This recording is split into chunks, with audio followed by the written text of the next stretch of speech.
Worried about your home's furnace or AC? Not anymore. Legacy Heating and Air wants to make it easy for you to stay comfortable year-round. Right now, when you buy a new heating and cooling system from Legacy, we'll give you the complete package, worry-free. Get a free smart thermostat, a free duct cleaning, flexible financing, and free maintenance for up to 12 years. This deal won't last long.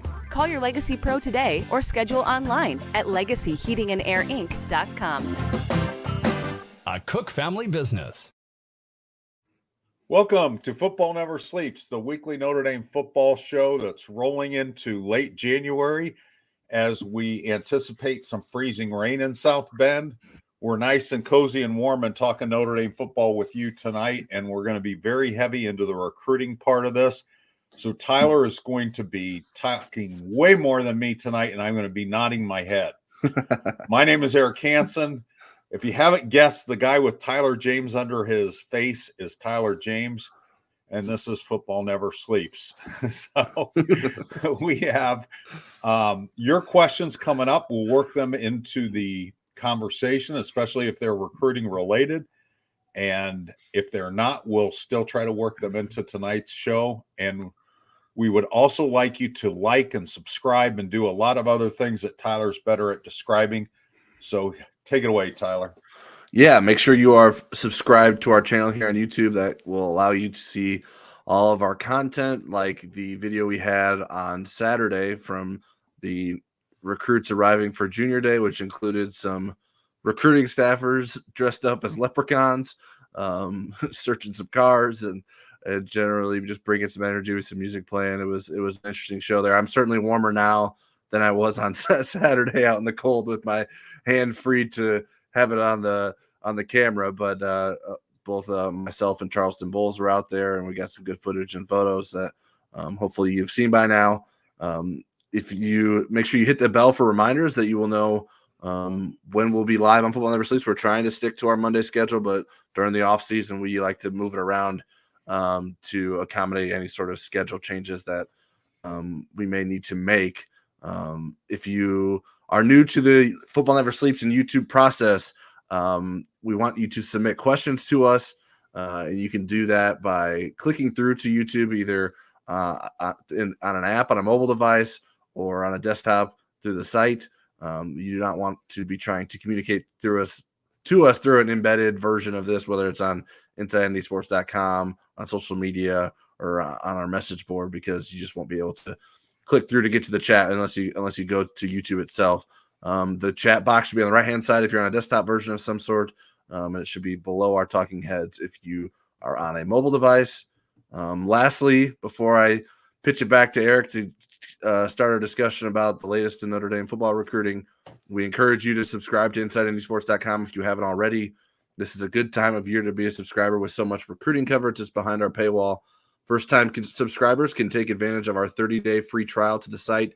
You can use promo code NDYT when you sign up to get free access to our premium analysis and recruiting coverage and special access to us over on the Inside Lounge, where we spend a lot of our time, and that's where we'll post the information we hear about recruits first. So that's a good place to be this time of year when there's not a lot of actual football to talk about, but there's plenty of recruiting to talk about. There is a link to take advantage of that deal in the video description below. I see we're getting weather updates from elsewhere that are better than ours. Thank you for that update, Scott. Okay, so we're taking stock of Notre Dame after its Junior Day recruiting event this past weekend. The Irish started spring semester classes and winter workouts last week, then hosted some of the nation's top 2025 prospects, along with most of their committed recruits in a class ranked number one at the moment. There's also a 2026 quarterback in that group. And our opening drive is just kind of resetting that for you a little bit, and then we're going to get in some particulars about Junior Day. Notre Dame's 2025 class, again, ranked number one ahead of LSU, number two, has 14 commitments. The Junior Days have changed a lot in recent years. It used to be kind of a cattle call of mostly Midwest prospects sloshing through the snow to get to South Bend, most not having offers, and it was kind of an attempt to forge early relationships and momentum and kind of see those recruits in person. Now it's very focused. 10 2025 targets, a 2026 QB target, 2 2025 prospects who arrived without an offer, and then also 11 of the 14 commits showed up to help recruit. So why do you think this change in approach was necessary, and how effective do you think this is, making this a more intimate event for recruits? Yeah, I think a lot of changes in recruiting have happened in the past several years due to sort of how the recruiting cycles have sped up and the calendar has changed with the ability to take official visits at the end of your junior year. So really, right now, this window here, and then when we get into spring practice time in March and April, those are the last two windows that you can take an unofficial visit, where you can't take an official visit. You can obviously take an unofficial visit later on, but guys will have options to take official visits. So it can be difficult to get kids on campus for unofficial visits, especially this time of year with the weather that can be impacting many parts of the country, and was impacting some parts of this area this past weekend. But Notre Dame did a good job of getting all those guys in here. I think it's been successful in this sort of format for Notre Dame because Freeman has been big on building relationships within the class itself. So that's why you see 11 commitments on campus, because he wants those guys to be hanging out with each other as much as possible. And then also they can be hanging out with the current team, with the coaching staff, and then also the other guys that they're trying to recruit. So forming bonds and relationships among those recruits, which Marcus Freeman pointed at the end of the 2024 recruiting cycle on early signing period, that, hey, that's why we were able to do such a good job. We didn't have anyone decommit during their senior seasons. Once it became senior season, the guys that were committed to us stayed committed to us. And that is something that they hope can sort of withstand maybe some coaching changes here or there, because guys are always going to come and go on the coaching staff. But they're trying to find guys that are buying into what Notre Dame can do for them, and also the guys that they're going to be able to do that alongside. So it worked pretty well in the 2024 class, and they're trying to replicate that here in the 2025 class. This is really, this time of year, especially given the calendar, this is a chance where you can maybe close on some recruitments that you did well early on in the cycle, that you have a good start with. Like, you have had guys that have visited multiple times, and then you can start to pick up some ground with newer recruits that maybe you haven't been recruiting as long or haven't had a chance to get to campus. So I think that was a mix of what we saw this past weekend. So did Notre Dame get any commitments, or are they closing in on any commitments, in your opinion, from this weekend? They did not get any commitments. My understanding is that no one silently committed. That doesn't mean that Notre telepathically committed. Yeah, they all did it in secrecy of even everyone else. But I think that there's plenty of reason for Notre Dame to feel good about some of the guys that were on campus. I already had 2 future casts in for 2 of the visitors. That's wide receiver Jerome Bettis Jr. And offensive tackle Owen Strebig. I still feel good about those predictions. I don't plan on changing them. But I also don't know that those guys are going to necessarily commit or decide here the next month or so. It could still be a while for those guys. I'm considering making a few more future casts, which is something I hinted at and detailed over on the Insider Lounge for our subscribers on Sunday. And if you're not a subscriber to the site, I shared some thoughts on all of the targets who visited on campus, where I think Notre Dame stands with them based on conversations we've had with folks around Notre Dame and around these recruits. So I think you should have a pretty good sense of that if you are a subscriber. But the 3 guys that I think I'm considering potentially making future cast for in the near future are offensive tackle Jack Lang out of Missouri, and a pair of cornerbacks, Dallas Golden and Mark Zachary. Dallas Golden out of Tampa, Florida, and Mark Zachary out of Indianapolis. Both 4-star Rivals 250 guys. Jack Lang is as well.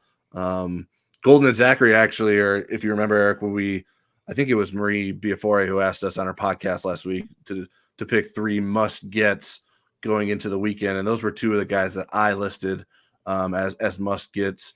on the podcast because they're talented cornerbacks that I think are very highly interested in Notre Dame. And those are the kind of guys that I think Mike Mickens can and should be able to start getting routinely to Notre Dame. And I think they would be worth getting excited about for Notre Dame's coaching staff and Notre Dame fans. And because there's some big time programs that are coming after those guys as well. So we'll see if Notre Dame can end up getting their commitments, but I think Notre Dame's in a very good spot with those guys moving forward. And decent spots with some of the other guys, but I think those are the three that they're best in position for, other than the guys that I already felt that they were essentially the leaders for. I'm not going to mention the name, but I'll just have it be said, if we're going to talk about predictions, I threw out a name and you talked me way out of it. And you said, I don't think they have any shot at this guy. And now it sounds like they do. So I'm just saying. Yeah, we'll talk a little bit about him later. Okay. All right. So the weather was still pretty brutal here. It's going to get warmer. We've warmed up enough that the forecast tonight is for freezing rain.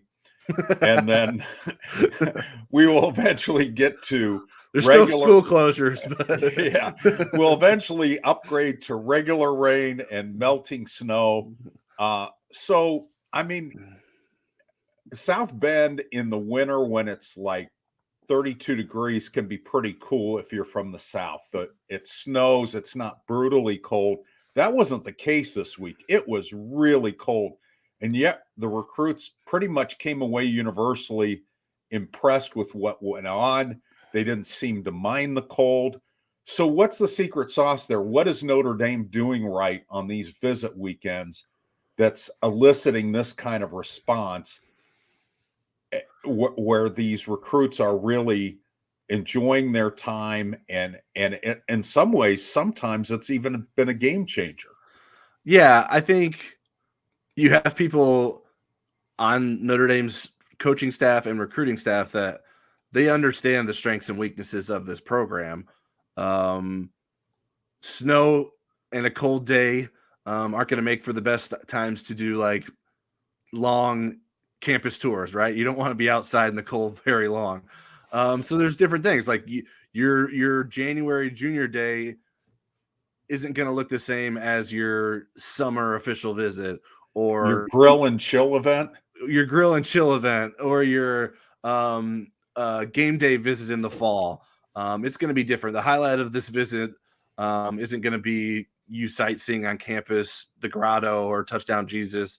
They'll still try to hit some of those spots like the Basilica.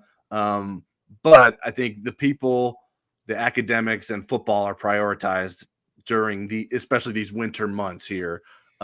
Keep the kids indoors as much as you can. You can get them out there to do some things. I think some of the guys go out and sort of play in the snow a little bit for their pictures, but obviously they're going to get right back inside. So it's a little bit different than standing out there for a few hours and walking around campus and needing to bundle up with some of the guys that don't necessarily always have the right equipment, but they can help those guys out with getting them jackets and coats and hats, which Charleston Bulls needed a hat on Saturday. We'll work on his hat game for this winter weather. But yeah, I think they also plan like activities for these guys to do. They're playing video games with each other. They're playing dodgeball.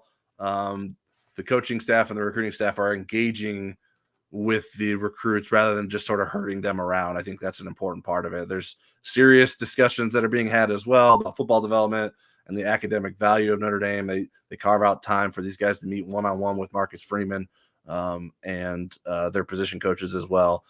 So I just think Notre Dame seems to have things in a very good position with what it knows about what works for recruiting kids to Notre Dame. And then that can be tweaked per recruit. Like one recruit might be into the uniforms. One recruit might be really into the academics. I think they'll try to tailor it as much as they can based on the knowledge they have about the individual recruits. Well, I saw one recruit doing snow angels, and I just want to say for the record, the only way that I would have done snow angel in that record or that weather is if I accidentally slipped and I pretended that I did it on purpose and then made a snow angel. So So overall, what's the most significant developments you think that came out of this weekend before we get to questions, and we're going to jump into some of those? Yeah, getting Nathaniel Owusu-Boateng on campus, which I think is who you were referring to earlier. The Snow Angel. Making a snow angel. I thought it was just like going into the visit, I thought it was just a win to get him here. And like before he got to Notre Dame for this first visit, I always thought, hey, it was more of a pipe dream. I know even Charleston went down to see Mark Zachary and Ben Davis in Indianapolis play against IMG Academy and spent some time. Ben Davis being a high school for those that aren't around, not a kid. Yeah. You saw Mark Zachary playing for Ben Davis, and Ben Davis isn't a coach either. It is the name of a high school. Playing against IMG Academy, and in addition to talking to Mark Zachary, the cornerback target who I referenced earlier that Notre Dame's in good position with, Charleston spent some time talking to Nathaniel. And I think even some people either on the beat or around Notre Dame were like, yeah, you probably don't need to waste too much of your time talking to Nathaniel because there hasn't been a lot of positive momentum for Notre Dame. He mentions Notre Dame, but there hasn't been a lot of action to go with it. But the action came this past weekend. He got to campus with his aunt. I would still probably say it's closer to a long shot than like Notre Dame is his leader. But there's a real foundation to build from now and moving forward. I think Notre Dame has resonated with him. The conversations he had, he specifically mentioned the highlight of the visit was talking to Marcus Freeman and the way Marcus Freeman talked to him about the importance of Notre Dame. He did connect with his half brother Jeremiah Owusu-Koramoah. I don't know that I've mentioned to date that there is a relationship there. They share a father. They're half brothers. They share a father. And so Nathaniel told me that he FaceTimed Jeremiah while he was doing the photo shoot with his number 6 jersey on, number 6 being the jersey number that Jeremiah wore at Notre Dame. So a cool moment there. And Notre Dame's going to keep fighting there. Like now it has reason to like, okay, let's keep pushing forward. We think we can get in this fight. I think there's going to be plenty of competition for him. He's the number 1 outside linebacker in the 2025 class, according to the Rivals rankings. I believe it's number 20 overall in the class. So we're talking about a guy that has the potential to be a 5-star. And Notre Dame just signed a 5-star recruit in the 2024 class with Kingston Villeamasa. So maybe another 5-star with a hyphenated last name can end up coming to Notre Dame as well. So I don't want people to get too far ahead of themselves. Like don't think he's a shoo-in to come to Notre Dame, but Notre Dame has really made some progress here, and folks around Notre Dame think they have a legitimate chance at him now after the way the visit went this past weekend. Just again, before we get to questions, just to follow up, is he from Virginia? I mean, he's from the Newport News area and went down to IMG? Yes, that's correct. In Virginia, I didn't nail him down. I just asked him. I said, "Hey, where do you live when you're not at IMG?" And he said Virginia. I didn't ask him to get it. I didn't get a street address, or even his city. I think Manassas is where he was at some point in Virginia, but I don't know exactly where he lives during his non-IMG times. But I do know that he plans to. I should mention it's going to be a long recruitment. He doesn't really plan on making a decision necessarily before the early signing period. Now, maybe obviously neither did his brother. Yeah, right. Exactly. I don't know. Will there be a staged phone call? A staged phone call with Marcus Freeman. If there was, I would imagine it would look cooler if that were to happen. But I don't know if that'll be in the works. But a lot of time left in that recruitment. But Notre Dame was really had some positive takeaways from the way that visit went this past weekend. Right. And not to get too far ahead of things, but he is, I would think that you would think that he projects as somebody with similar traits to Jeremiah in that it's a guy you don't have to take off the field on 3rd down. And that was a huge advantage to Notre Dame's 2020 team in that they could play nickel with Jeremiah Owusu-Koramoah on the field. And yeah, so they were never caught with the wrong personnel. So let's go to some of the questions that are recruiting related here. All right, cool. I will check them out. Jeffrey Stevens said, for Junior Day, Notre Dame hosted Jack Lang and has made him an offensive line priority. How did he move up the list so quickly, and is it warranted? Well, Jack Lang was offered by Notre Dame, I think, in November, and he visited in October. So Notre Dame got to see him in person in the fall, and things have really started to progress since then. His father is a Notre Dame fan, grew up a Notre Dame fan, so that works in Notre Dame's favor. But he's genuinely a talented recruiter. I don't know, I don't have his profile in front of me, but I think he's probably around one of the top 20 offensive tackles in the country on the Rivals service rankings. And Notre Dame likes him a lot. He's a big kid. He moves well. He's an impressive looking athlete. And so Owen Strebig has been the guy that Notre Dame's been on for a long time as a potential offensive tackle in this class. But Jack Lang has sort of surged there. Obviously, Notre Dame already has a commitment from Will Black. I think tackle has become a bit of priority in this class with some interior guys in recent classes coming in at the high end level. Now, certainly you have guys like Gerby Lambert in the previous class who you think can be an offensive tackle in the long run, and maybe Styles Prescott can be as well. But you got some other guards in there. So I think tackle is going to be a priority, and Notre Dame has some other options beyond just Jack Lang and Owen Strebig. Matty Augustine was on campus this past weekend as well as an offensive tackle prospect that Notre Dame likes quite a bit as well. So Jack Lang, I think Notre Dame has really done a good job of making him feel prioritized, like you mentioned.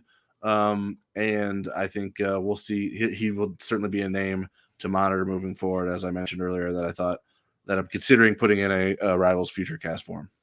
Yeah, he's number 164 overall. He's from Eureka, Missouri. And sometimes when I'm chatting with Tom Lemming, who's not affiliated with Rivals, but gets around the country and sees all these people, this is he's affiliated with us. He's a long-time affiliation with us. Yes, he puts up with us and we put up with him, and it's a wonderful association. But Tom and I were talking the other day, and that was one of the names that he came up with without prompting, of players that Notre Dame was zeroing in on that he's super impressed with. So he thinks that 164 national rating is a little bit low and that he thinks he'll come up. He's got some pretty good offers.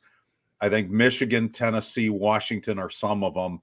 A lot of the Midwest schools beyond that aren't, the elite offensive lines, but I would imagine he's going to add to that if he doesn't commit here fairly soon. Okay. Yeah, and I think Missouri is worth mentioning too. I know that's not a school we're used to thinking about, but Missouri had a really good season, and he's from Missouri, so I think Missouri is going to really try to push hard for him as well.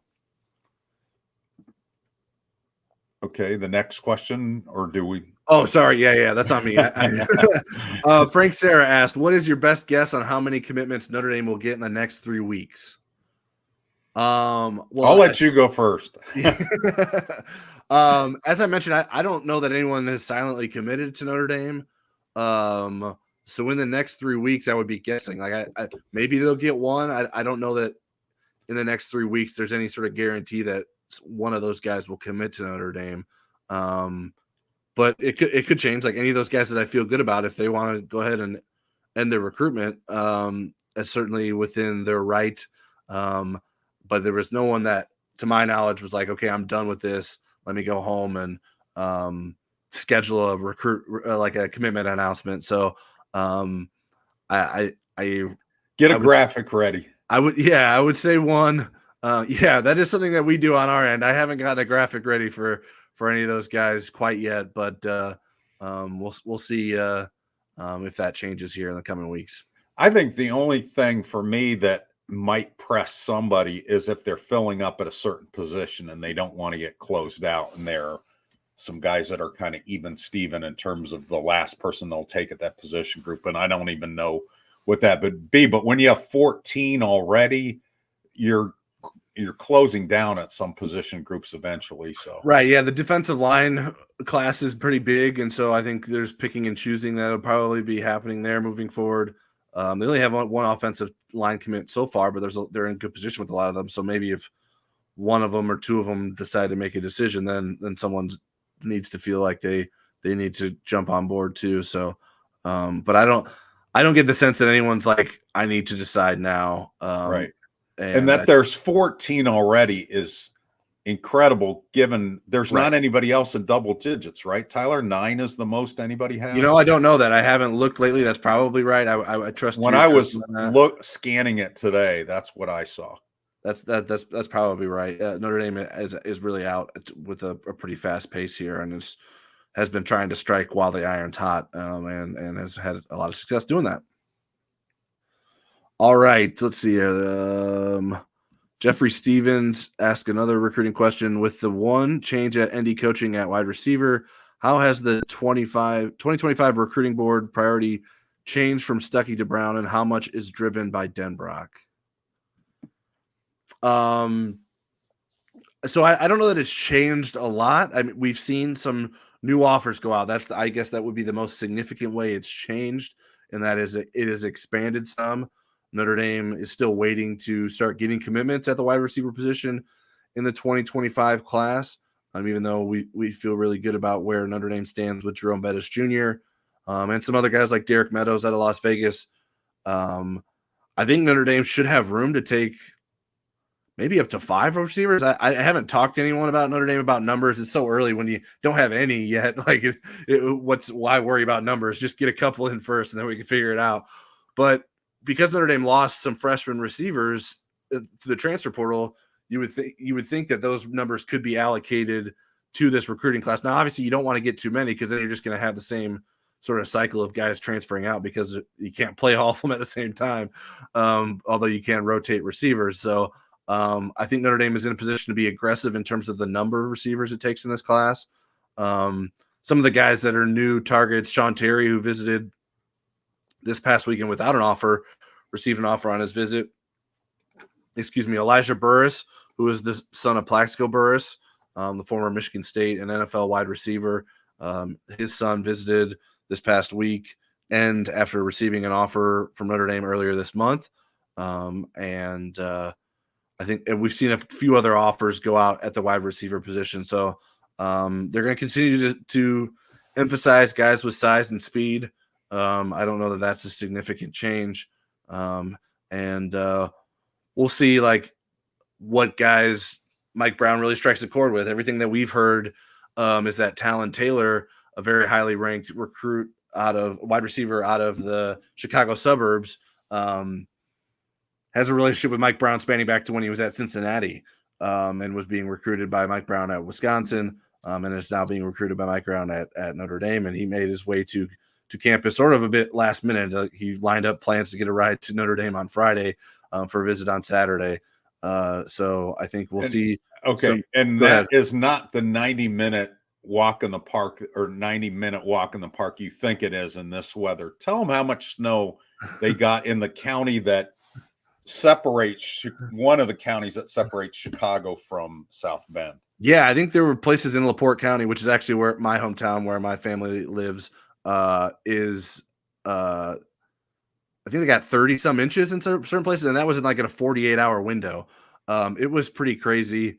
So I don't know, like if I were giving advice, I would have told people to like just dip south a bit and then go around, because I don't think the lake effect, and that was lake effect snow. And if you don't know about lake effect snow, it can just dump and gets really heavy sometimes based on the weather patterns. I couldn't describe it all to you, but I know what it looks like from growing up in LaPorte, which tends to get hit worse than most. It's very localized. It could be, for example, South Bend in the same time, and we're 30 minutes east, got about 3 or 4 inches. Right. The band moved over us, and then it moved back over to LaPorte. Yeah. So yeah, you could be driving dry, and then all of a sudden 2.5 feet of snow. Yeah, I think Talon, I heard him and his buddies that he made the visit with were talking to one of the recruiting staffers, and I think he said it took them about 2 hours to get here. Like they had to certainly slow down in some areas, and I think he was the last to arrive. But that was good that he made it here safely, because it could be a bit treacherous on some of those highways getting from Chicago to Notre Dame during this time of year. Okay, do we have any more questions for now, or do we want to move on? I didn't mention like how much is that driven by Denbrock. I imagine he certainly can play a role as well. I think there may be some guys that he knows of or has some connections to that he'll want to prioritize. I haven't gotten a sense of how much he is guiding what he wants Mike Brown to prioritize at wide receiver or not. But I think Notre Dame's had at least a good starting point, and it seems like a lot of those guys that were interested in Notre Dame when Chancey Stuckey was the wide receivers coach continue to be interested in Notre Dame with Mike Brown as the wide receivers coach. Yeah, and I think the nice thing, I've seen a lot of Denbrock pictures showing up when Notre Dame coaches are going out on the road and talking to guys. He can talk about, hey, we had the number one offense in the country at LSU. Here's my vision for Notre Dame, and I think that's helpful. Speaking of absolutely. coaches, he's been doing a lot of traveling with Marcus Freeman. Like I think pretty much most of his visits have been alongside Marcus Freeman. So to have those two guys in the room, I think is a pretty good thing for recruits that are getting around some Notre Dame coaches. I think he's left the house shopping up to Diane, his wife. So he's not home enough. Yeah, pick that one. That one sounds good. So the coaches are back out on the road this week. Yep. They were out on the road last week. So what's the point of them going out? What are they accomplishing by being out on the road this week? Yeah, getting out and seeing commits and targets, and this is something they'll be doing this week, next week. I think that runs out. February 3rd is the end of the contact. But yeah, so this week and next week. And it's the recruiting calendar has changed in one very, I think, important way. These visits in the past, when you make a school visit, you were only allowed to actually talk at length to the kids that are seniors in high school. And right now, like there's not a lot of value to that for Notre Dame because it has its senior class already signed. Most of those guys are even already enrolled at Notre Dame. But the recruiting calendar changed this cycle where now during this contact period, you can actually have contact with the juniors. So Notre Dame is getting out and being able to talk to these commits and targets in the 2025 class when they get to their schools. It's not just them being around and their presence being noted and doing some sort of reconnaissance by talking to the coaching staff and other people in the building, or watching them perform at different athletic events or workouts. They can actually have discussions and do more than just shake hands. I think sometimes that rule gets broken and or was getting broken by schools across the country. But now this feels way more realistic and more meaningful that the coaches can do this, especially when they're spending so much time traveling, that they can actually say more than hello to the recruits that they're there to check out. So in addition to that, you get some eyes on some of the younger recruits. There's 2026, 2027 recruits that Notre Dame will be able to check out and see in person that maybe they haven't prioritized to this point, but the cycle moves forward and you start taking some more time to double back on some of these kids that are emerging as freshmen and sophomores in high school. Okay. Let's see. We will go to what's next in recruiting. What's the next thing? I guess we have official visits in the spring. We have the Pot of Gold Day that'll be 2026 recruits, right? Yes, correct. Yeah, I think there's a number of 2026 recruits that pretty much know they have an offer, but it haven't been formally offered. They sort of like try to reserve it for the Pot of Gold Day. And that happens on St. Patrick's Day. So we'll have that in March. Like I mentioned, the contact period goes through February 3rd. So Notre Dame's coaching staff will be out on the road these next couple of weeks. And then there's a 1-day quiet period, which just means that they can't go out on the road for that day, but kids can visit Notre Dame if they so choose. I'm not expecting a lot of visitors coming to Notre Dame's campus, but if there's some guys that want to get here and Notre Dame can make it work out, they'll try to do that, particularly on the weekends because the coaching staff is out on the road during the week. And then it becomes a dead period through February into early March. And then it's just back into a quiet period, which allows kids to start getting back on campus for spring practice visits in March and April. And then once we get into April, then the official visits can start. And then that mid-April to late May is when the coaches can get back out on the road and do some more recruiting and evaluating with the contact period as well. So lots of ins and outs of recruiting to come, and lots of work to be done, and plenty of important traveling and conversations to be had with recruits that Notre Dame is very interested in. One last question for me in recruiting. So Kevin Humes, we had talked about on a few of the shows. Yeah, we have reported in the Insider Lounge and maybe elsewhere that Notre Dame is no longer interested in him, and he's going to pick somebody else on signing day. And my question is this: the interest in a couple of these 2025s, Mark Zachary, Dallas Golden, if I didn't butcher his first name there. No, you got it. Do you think because they are honing in on those two guys in 2025 and Humes was originally in that class, that maybe that's why they lost interest?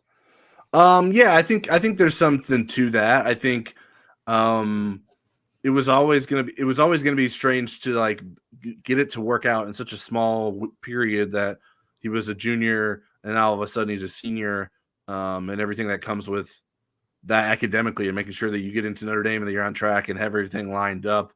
So I think Notre Dame was much more comfortable with pursuing the 2025 cornerback targets than trying to figure out how to make this work with Kevin Humes. And it seems like, I know he had official visits lined up throughout the month. I'm not sure that all of them are happening. I think there was a one to Penn State that he was scheduled for that I don't think happened this past weekend. So I think I'm not sure what sort of favors he did himself in the sort of timing of this all coming down for him. So I'll be interested to see where he ends up. I think Syracuse is a place that he maybe made an official visit, and Syracuse is somewhat unexpectedly become a hot recruiting destination and transfer portal destination with its new head coach hire, Fran Brown, and the connections he had as an assistant coach at Georgia. Okay, we are going to move into current business, which is winter workouts. Can I talk about Kingston Villeamasa real quick? Yeah.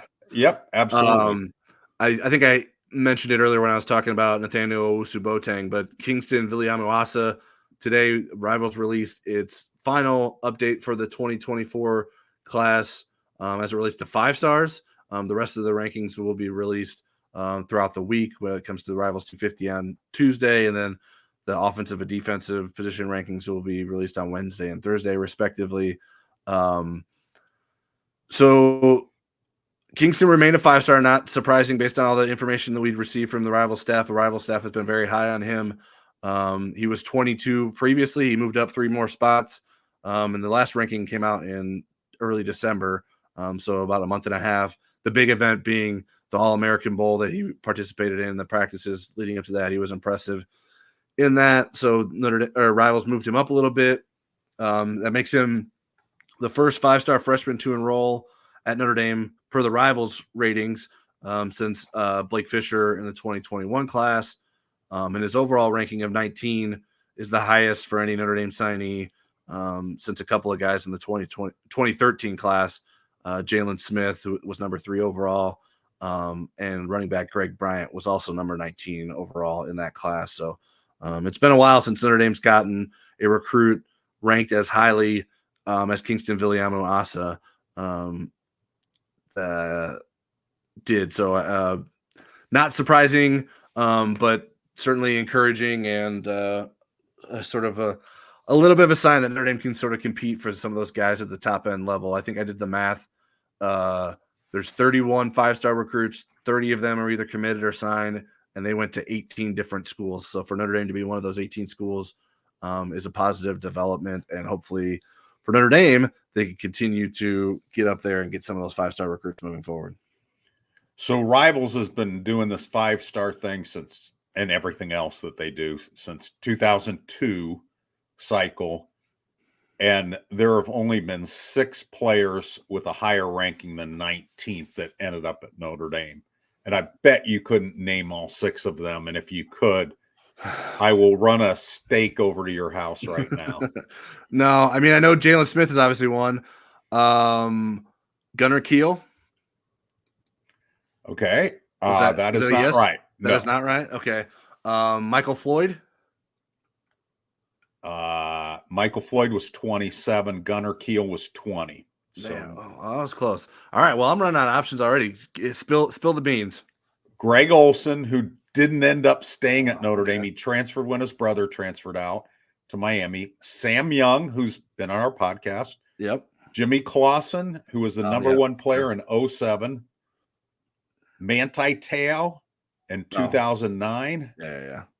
This is the one that will get everybody every time. Ishaq Williams in 2011. And then Jaylen Smith.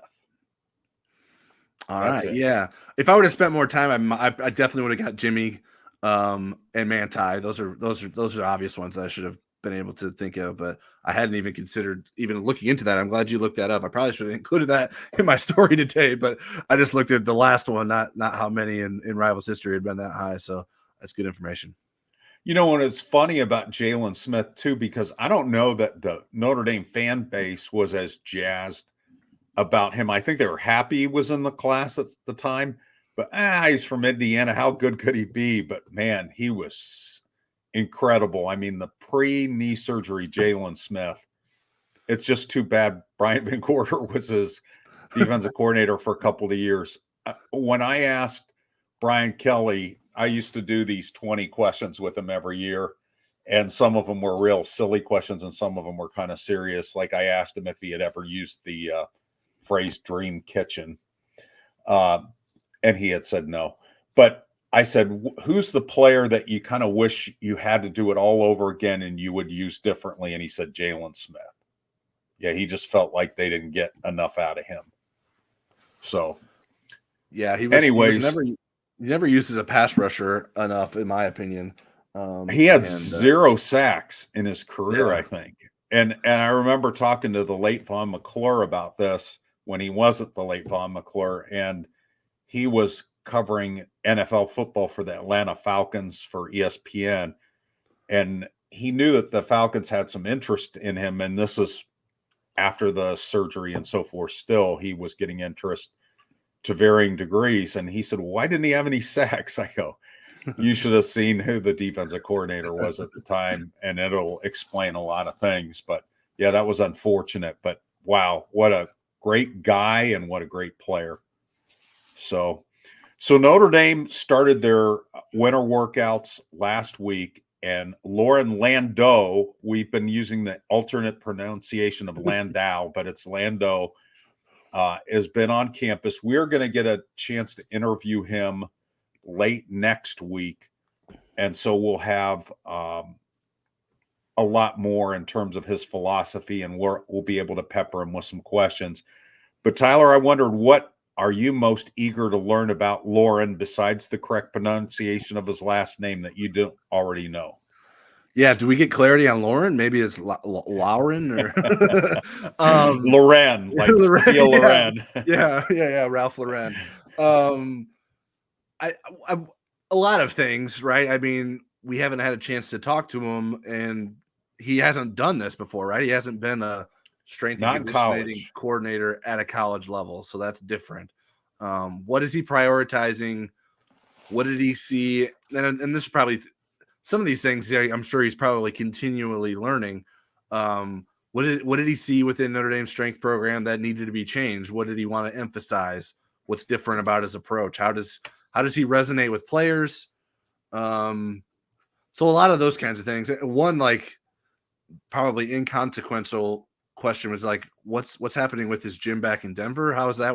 Is that still being run? Will you spend any time doing that? That's more of a curiosity than an important part of how things will be operating here in South Bend. But I know he was running a performance center, and I'm sure that he has plenty of capable staff out there. But I'd be curious, like, what his involvement with that would be moving forward. Like, would he still be trying to train guys preparing for the NFL Combine? And would Notre Dame allow that? I don't know, because there could be some sort of cachet to that too if you have NFL guys coming to Notre Dame to do that, or he's spending time out in Denver doing that with guys. I think that would be somewhat interesting as well. What's on your list? I know that's someone you want to spend a lot of time talking to when we get to talk to him. I do, and again, I had the privilege to spend part of a day with Matt Balis. I actually spent it with Brian Kelly, but we spent a lot of our time with Matt Balis, or Balis was around us, when we did this, and this was when Bayless first got to Notre Dame, and just the culture setting that he did. He had a board where you'd have your names and everybody could see it, and if you were starving, that meant you were really a warrior in the weight room. And then there was satisfied there was a middle category, but satisfied was the one you didn't want to get in. And there were quite a few on that particular day that were in the satisfied. Now, he was just starting out, but I was like, ooh. And then he would order them within these categories. So if you were at the bottom of the satisfied, you were the guy that, and this was to foster accountability with your teammates and so forth. There was just so much that Matt Bayless did that was outside of lift, run, bigger, stronger, faster. And the mental part of it, I'm curious his approach to that. And if he approaches dealing with college kids differently. For example, Charlie Weiss didn't make that adjustment, at least not initially. And he treated guys like, young pros, like rookies and early in their NFL career, which worked for him walking in the door because he inherited a veteran team. But then the roster turned over, and that's why we had the 3-9 of 2007. There wasn't that development going on. So those are some of the things that I'm curious about as we get ready to get to know him a little bit. And then what do you think tops, besides the recruiting, what do you think Marcus is working on? I mean, is it really so recruiting focused that they're not working on the playbook? Or do you think while they're in the plane with Mike, they're talking about offensive philosophies, Mike Denbrock, and what he wants in the playbook and how they're going to run the quarterback competition and that kind of stuff? Yeah, I'm sure there's some of those conversations that are happening. I think recruiting is probably top of the list. I think making sure he's aware of how things are going with the strength and conditioning program, I think, are important too, right? With the new thing being installed there, making sure that Mike Denbrock is getting acclimated. Obviously, that's a little bit easier considering he doesn't need directions necessarily around town.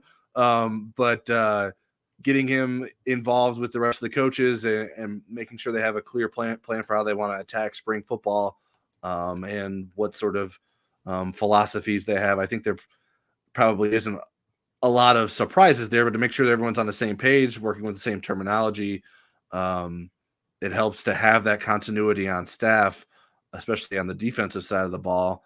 So they kind of have it some on the offensive side with Mike Brown and Gino Gaduli having worked with Mike Denbrock. Right. Yeah. So you do have some guys that are familiar with each other, and that should make things a little bit easier.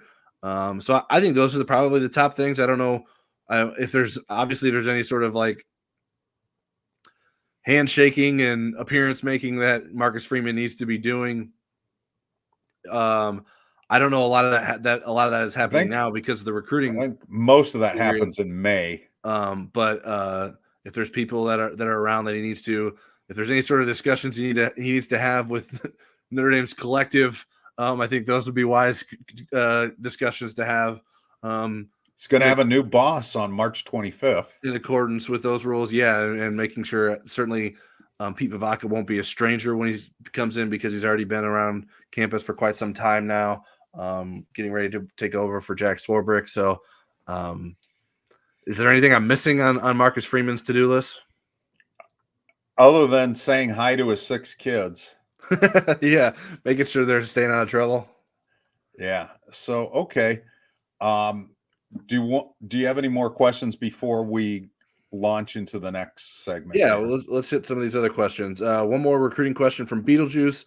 So who's next to pop in y'all's opinion? Dallas Golden, Mark Zachary, Owen Strebig, one of the receivers. Do you want to go first since I've been talking so much recruiting, Eric? Do you want me to take the lead again? I'll go ahead. It seems like Jerome Bettis has been on the edge of committing, but I'm going to go with Owen Strebig. He's got a lot of competition for him. I think if Jerome really thought, I need to get this done, he would have pressed that. I think he wants to probably wait till spring, maybe. I'm going to go with Owen Strebig out of that group. Yeah, I think anyone from the group of Bettis, Strebig, Jack Lang, Dallas Golden, and Mark Zachary would not be a surprise to me. I think any of them could be first. I don't think Jerome Bettis Jr. is ready to make a decision. I do think it'll eventually be Notre Dame, but I think he is taking his time with that. So I will go with, why not Mark Zachary? I don't know that I have a strong feeling or opinion or reasoning of why Zachary would be before Dallas Golden or Jack Lang or something like that. But let's go with the in-state guy. Maybe he takes some time away from his basketball season and announces a commitment to Notre Dame. And isn't he a pretty big time basketball player? Yeah, he's fairly good. I think like if he really wanted to focus on being a basketball player, he'd get recruited doing that. Although he doesn't necessarily have like the Division I basketball size that you'd want necessarily. Not that there aren't exceptions to that, but he's not the prototypical like Big Ten guard because of maybe some size limitations there. Hey, if I'm Micah Shrewsbury, I'm looking for anybody with a jump shot. Yeah, absolutely. All right, some non-recruiting questions from Mike DeVoy. If the 5 best offensive linemen next fall are Emil Wagner, Tosh Baker, Billy Shrouth, Rocco Spindler, and Charles Jagusa, how would they line up position-wise? Well, Joe Rudolph has said he is a proponent of putting your 5 best on the field. And I think I might have gotten either this in chat or a similar question in chat. So I would go with, if that was the group, I would go with Wagner and Baker at tackle. I would move Jagaza inside, and then you would have to have Shrouth or Spindler as your center. And they've done that before. I mean, Nick Martin and Patterson, they were not guys that had ever played center before they were tried at center.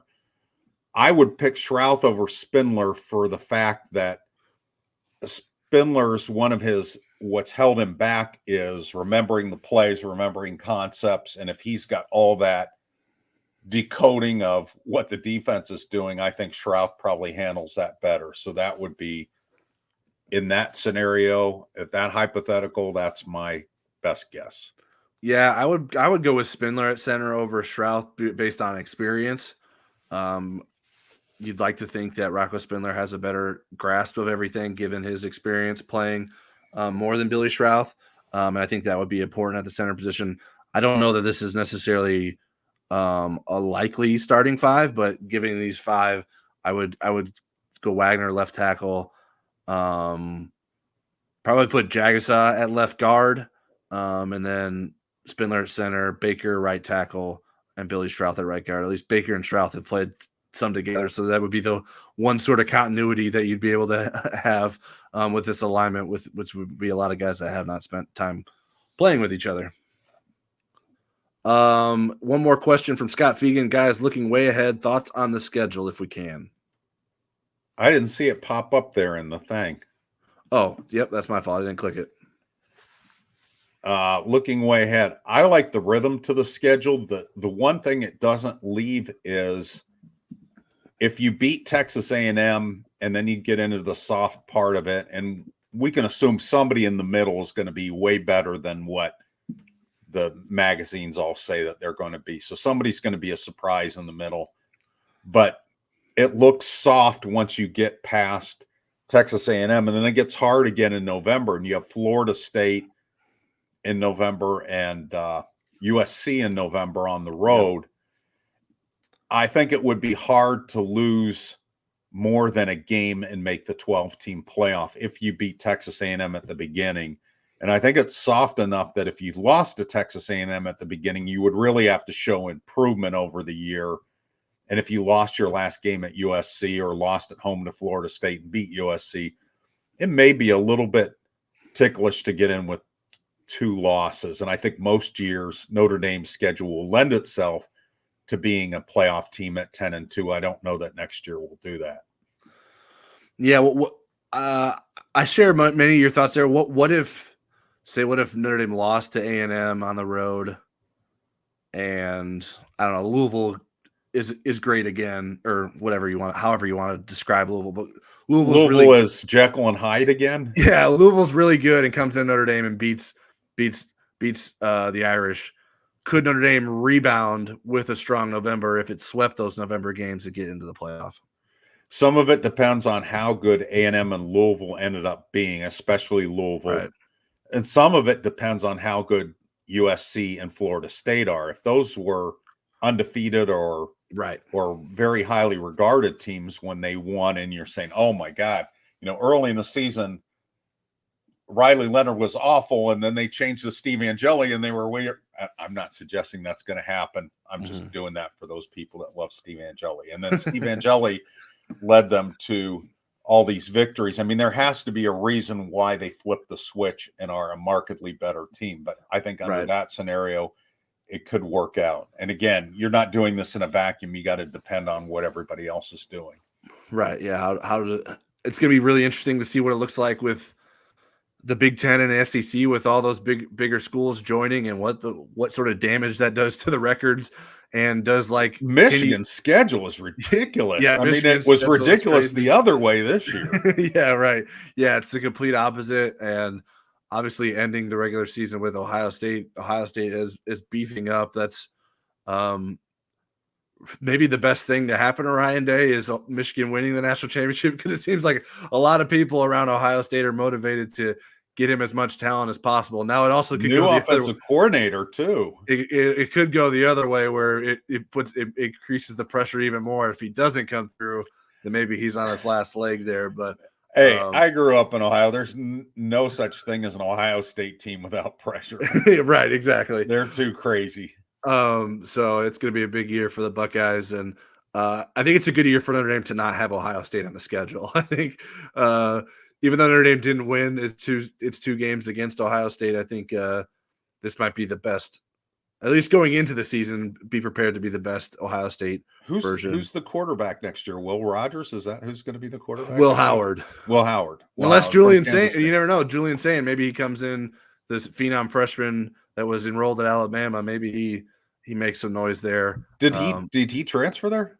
Yeah, he is. He's committed. And so Air Noland is there, Julian Saint, and Will Howard. Yep, all on the same team. No wonder the other guy left. Yeah. I think Kyle McCord knew some things were happening. And knew he wasn't going to be guaranteed anything. And Devin Brown, the guy that was his backup last year, stayed as well. So it's going to be an interesting spring there. I would imagine probably someone ends up leaving. Well, I know Ohio State got the safety from Alabama, right? Yep. Okay. Yeah, they did real well. Running back from Ole Miss, Quinshon Judkins. Right. Wow. They did really well. Yeah, the number one overall player in the 2024 class, according to Rivals, Jeremiah Smith, a wide receiver.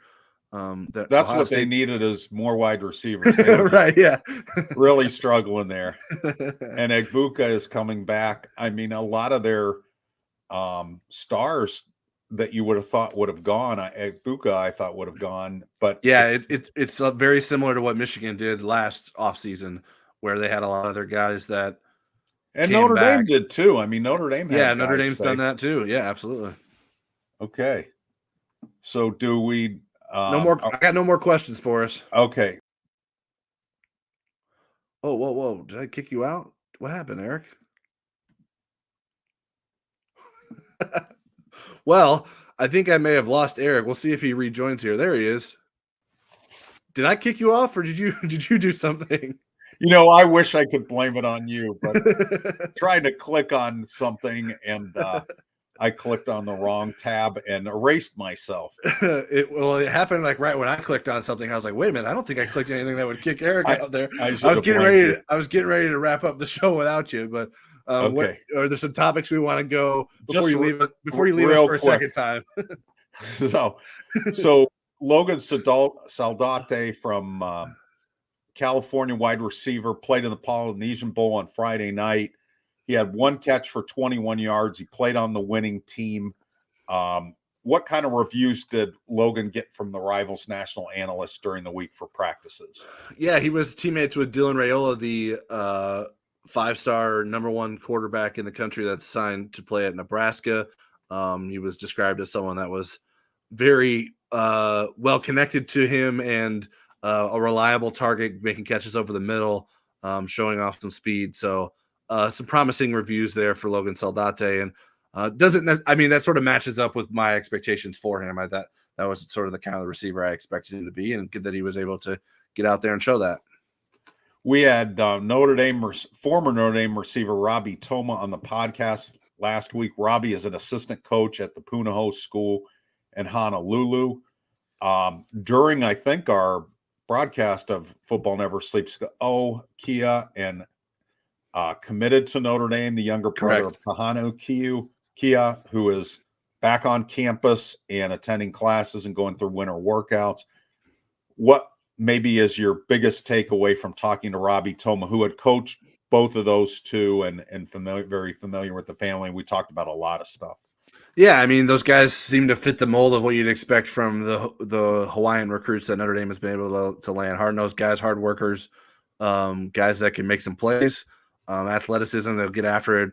I think both will have a chance to make impacts on special teams early in the career. Kahanu already did as a freshman.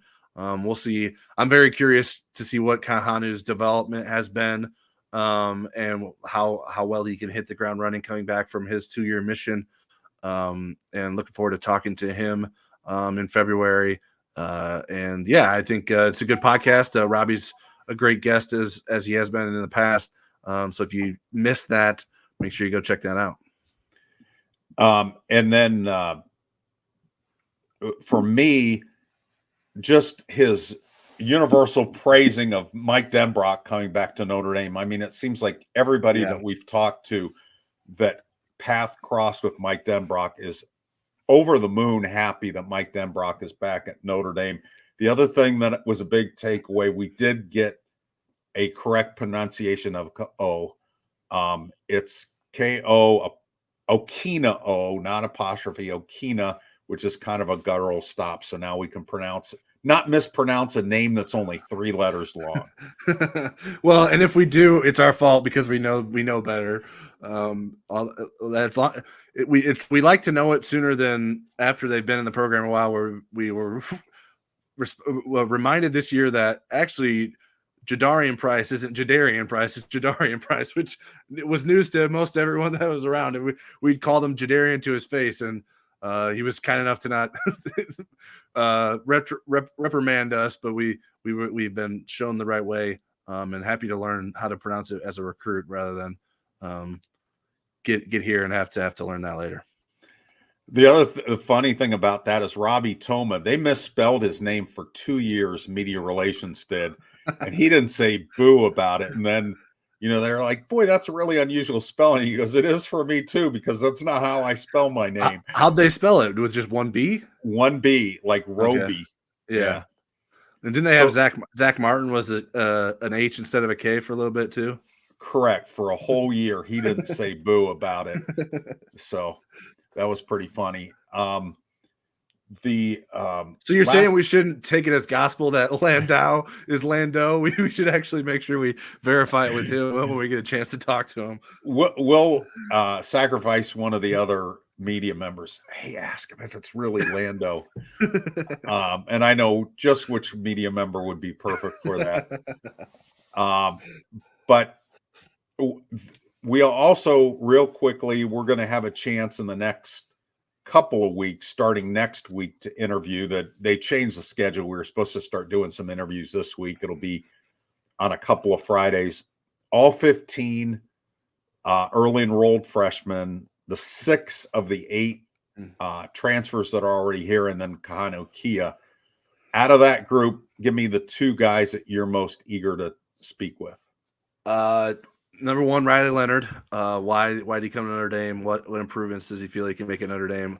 How did he take in the change in offensive coordinator since he'd come to Notre Dame? Plenty of questions for Riley Leonard. Yeah. Next on my list is Kahanu Kia. I'm very interested what he's been up to, how soon he can make an impact again. I know that's not probably a big headline name, but it's something that I'm interested in. If I took those 2 from your list, do you have 2 others for me? You did take those 2 from our list. And I've dealt with one of the guys that have taken a Mormon mission. Chris Badger was in the Andes Mountains, so it was a little bit different. He lost weight. He came back. It was a big adjustment. Then he ended up transferring to BYU. I would say, I don't know. KVA is super interesting to me. I think I want to talk to Cam Williams, even though Charleston did a bunch of things on him. I'm really kind of curious about what makes him tick. And then of the junior college guys, of the transfers, Chris Mitchell interests me. I mean, sure. That's a guy that could possibly be a starter. I want to get sometimes when you talk to people, you really get a feeling of how ready they are for something. And you also get a feeling for when they're tapping the brakes and are a little bit scared. I mean, Tobias Merriweather last August, I just got a tapping the brake kind of feeling with him. It just didn't feel like he was completely confident about what was going to unfold for him. And now he's at Cal. And yeah, we had, we have everybody but one scholarship transfer out that has a new school because Robbie Carmody and Ramon Henderson both picked UCLA. Michael Carmody. Michael Carmody. I said Robbie. Yeah. Robbie is at Mercer playing basketball, or he was. But yeah, Michael Carmody is at UCLA. 3 guys at UCLA. Anybody surprised with you with where they ended up? I mean, Michael Carmody is a little bit surprising. I don't know that UCLA would have been my guess. I hadn't been doing much reporting on trying to figure out where he would end up, but that's certainly not anywhere close to home. But if he can get healthy and find a path to playing time, I think that's probably all that matters for him. You mentioned Tobias Merriweather. I was a little surprised that Cal's where he ended up. I wondered, like, was that really the best that Tobias Merriweather could do? I don't know. Like maybe it's an easier path to being the number 1 receiver at Cal. Cal has had decent receivers, so it's not. He wanted to play in the ACC. Yeah. He's like, you know what? This little taste of the ACC I've had at Notre Dame, I want the whole thing. So I'm going to go to Cal.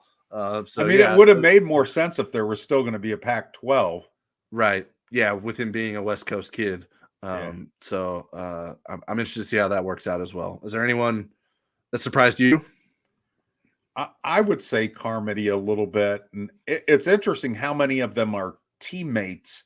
There's 2 TCU guys, 3 UCLA guys, 2 Cal guys, Aiden Calnania. Yeah, and a 4th UCLA guy is KJ Wallace, who was at Georgia Tech, who was previously at Notre Dame. So 4th guy with some Notre Dame ties on that UCLA roster. I didn't look. I had been meaning to. Like, I wonder, is there someone on staff there, maybe even just in like the recruiting department that has some Notre Dame connections? It's interesting that there's been so many Notre Dame guys ended up at UCLA all of a sudden. Well, and they have a coach that's kind of on the hot seat, kind of. Yeah. So we'll see how the Big Ten does for Coach Kelly, Coach Kelly. All right. I think we've gone into overtime enough. Eric, you want to get us wrapped up here? Yeah. Thanks to Legacy Heating and Air for sponsoring us. Use the code NDYT for a 30-day free trial of InsideNDSports.com. Get all the cool recruiting stuff and some of our deep analyses. And that's it for me. Thanks for all the questions, too. Yeah, and if you got more questions, you can hit up Eric's live chat tomorrow, Tuesday, on InsideNDSports.com, starting at noon Eastern. You can submit questions ahead of time if you head to the site. We will do a podcast on Thursday. We're trying to sort of stick to Monday, Thursday. Football Never Sleeps and Inside ND Sports podcast schedule, and we're planning to do that this week. And so you'll hear from us then. Like we said before, like, subscribe, do all the things you're supposed to do on YouTube. We really appreciate the support, and we will see you next week.